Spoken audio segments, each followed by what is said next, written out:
Assalamu alaikum. My name is SM Jubai Sharka. I will present in the introduction part. So, as we know, brain tumor are a serious medical condition that can be life-threatening if not detected and treated early. Traditional radiologists manually analysis MRI scan, which is time-consuming and sometimes error-prone process. This create a need for more efficient and reliable solution, and that's where artificial intelligence come in. Our project aimed to automate the classification of brain tumor using convolutional neural network (CNNs), a powerful deep learning technique well suited for image analysis. CNN can automatically detect and learn visual features from MRI images, helping identify different tumor types. We use publicly available dataset from Kaggle, which include thousands of labeled MRI images categorized into four classes: glioma, meningioma, pituitary tumor, and no tumor. This dataset provide a solid foundation for training and testing our model. Through this project, we aim to support the medical field by providing a tool that can assist in faster, more accurate, and automate diagnosis, potentially improving patient care and treatment outcomes. So we used CNN for multi-class brain tumor classification. It is chosen for its strength in detecting spatial patterns in medical images. It automatically learns features, so no manual feature engineering needed. The input size is 150 by 150 by 3 RGB MRI scans. The network includes three convolutional layers: RELU, activations, and max pooling, followed by a flattening dense layer 1 to 8 Assalamualaikum units, warahmatullahi wabarakatuh. dropout, and softmax. I'll be presenting the demonstration of the Output for code. four classes. Firstly is Implementing for details. importing the So we datasets into built our Google using Colab. Python So with our current TensorFlow dataset and is actually from Keras Kaggle Hub. to run on So Google Kaggle Colab with will the we have to GPU. import Kaggle Hub Model to trained for actually 30 get epochs the using datasets Adam from Kaggle Optimizer into and our Google Colab. Next, we have to categorical cross install Open entropy Datasets, loss. which is a library that will Performance allow us to evaluated access using our dataset classification from Kaggle. metrics and And for our visualized dataset, via confusion metrics. when we want to download our dataset, we have to ensure that you just put a random Kaggle username and Kaggle key, then it will start downloading and it will appear into your file browser, which is under Brain Tumor MRI datasets. Next, we have important libraries. We have a few libraries. Firstly, we have the OS, which is just to interact with the operating system, and then the Python imaging library, which is to open and manipulate and process image files. Next, we have NumPy, which is for to do any mathematical operations. And then pandas for data manipulation and analysis. Then we have matplotlib, which is to create for the data visualization such as histograms to actually segregate. And then Cbond, which is JPG, JPEG, and PNG visualization library based on any other files that are so it's just inside the dataset. And then next we have so far there are zero. This one is to evaluate model performance. So next is the normalization and Keras to help standardize every image, the AI model, every color of the image to be the same. Next we have the visualization rendering samples. This code will actually just generate ensure that every image is the images that are from the dataset the same size and the same like we can see it will be so I can just start playing segregated into their own classes. Next is where we will actually show the images. CNN is next is the info of images, which is to show each classes that we have. We have pituitary, no tumor, and meningioma and glioma, CNN. So it's just going to tell you we can see it from this image. Images are inside those folders, and the average size of the images, and also the channels, batch normalization and max pooling 2D. So this next we have the class distribution in dataset convolution block.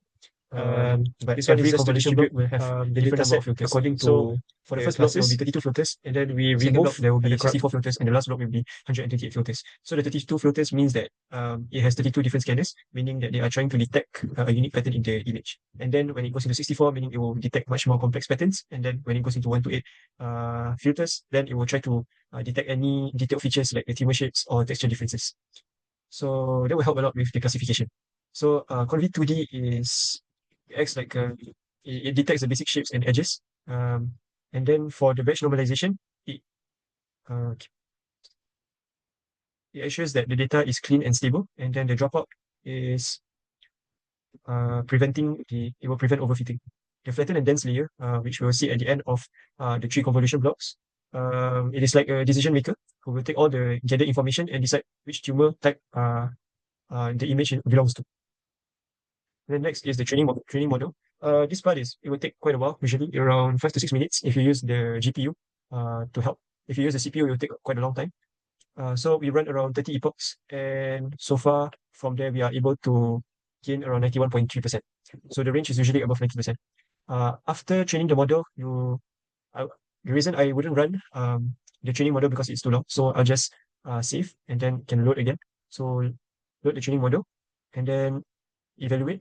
So these are the evaluation metrics that we use. First is the test accuracy that is going to generate, which is 91.3%. And then next is the confusion matrix, which is to identify the false positives and the false negatives that are inside our from the training previously. And then we have the classification report consisting of precision, recall, F1 score, and support. And then we have the model accuracy and the model loss. So it will generate this as well. And system evaluation is where we actually test our model whether it is able to detect the image that we give it. So let's say below here we have the typical test cases and the edge test cases. So firstly we have glioma tumor test. So we just put in the file path and then put the function predict image class. Then it will detect whether it is from glioma or not. So the prediction here is glioma tumor and the true class is glioma. So therefore the prediction is correct. Then next is pituitary tumor test. The prediction is pituitary and the true class is pituitary. So far there's no issues identifying glioma and pituitary. Next, if there is no tumor inside the brain, then the true class is no tumor, and then the prediction made by the AI is no tumor, and it's 100%. So next is meningioma. Meningioma true class is the image is meningioma, and the prediction made by the AI is also meningioma. So far for all test cases, typical test cases, the AI model managed to get it right for all. Then next we move on to edge test cases, which is pituitary.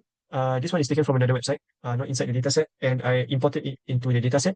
It has a different resolution and a different size. So far, it is able to detect without any modifications. I didn't add blur or any high brightness or low brightness. It is able to detect pituitary without any difficulties, 99.9%. And then we have the pituitary high brightness. So this part is where I increase the brightness slightly. There's a slight difference here. And so far, it is able to still detect that this image is under pituitary tumor. So for the low brightness is where it gets dark. I adjusted the image to be a little bit darker. And so far, also, the AI is able to manage to detect a low brightness image, and it still says pituitary. And then next, we have blur image. So I actually added a blur effect on the image to see whether the AI model is able to detect, and so far it did as well. So far, all in all of the images the AI model is able to detect successfully. However, let's not forget about the confusion matrix. Is that there are still some false positives and false negatives inside here. So I think that's all from me.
The model showed a strong overall performance, achieving the test accuracy of 91.30%.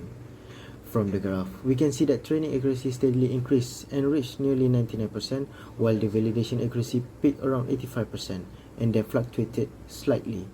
This indicates that while the model learned and training data very well, there was some overfitting as it didn't recognize quite as strongly to the validation set.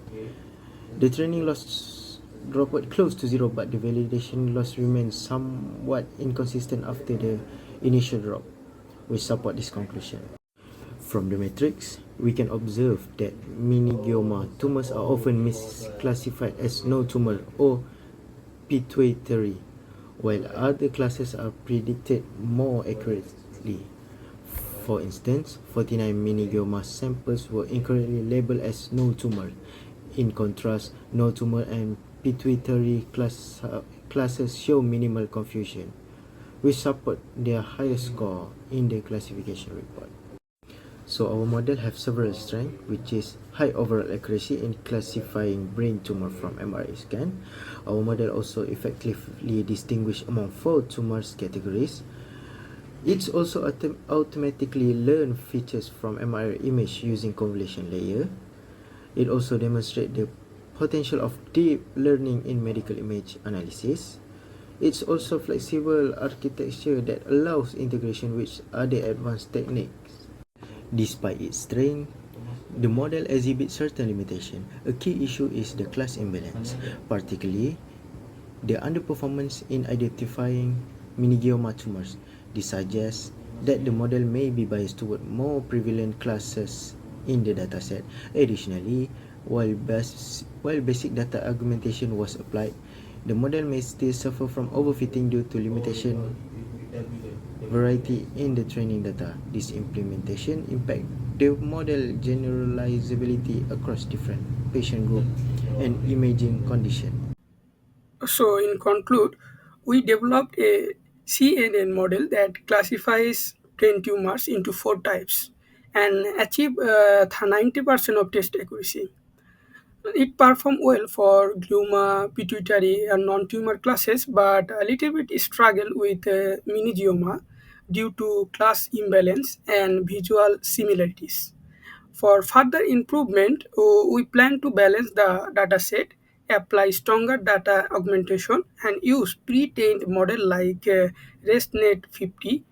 We also aim to add explainable tool like GradeScam and include tumor segmentation to boost accuracy and clinical reliability. That's all for us. Thank you so much.